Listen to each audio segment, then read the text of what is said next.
પાલિકાના કરોડિયા અને આસપાસના વિસ્તારમાં ગટર સમસ્યા વકરતા રહીશોનો પાલિકા કચેરીએ ઉગ્ર વિરોધ. ગંદા પાણીના પ્રશ્ને લોકોમાં ભારે આક્રોશ.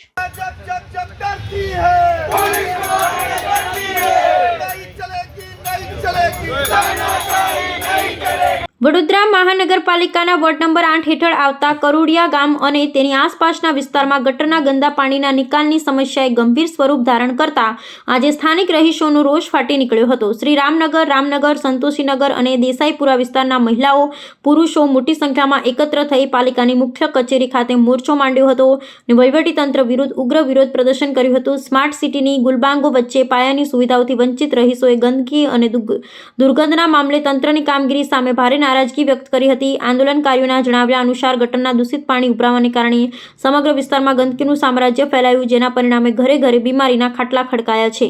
નાગરિકોએ આક્ષેપ કર્યો હતો કે પાલિકા દ્વારા પૂરતો વેરો વસૂલવામાં આવતો હોવા છતાં બદલામાં માત્ર ગંદકી જ મળી રહી છે. સ્થાનિક નગરસેવકો અને ધારાસભ્યો આ અંગે અનેકવાર લેખિત અને મૌખિક રજૂઆતો કરવા છતાં કોઈ નક્કર પરિણામ આવ્યું નથી.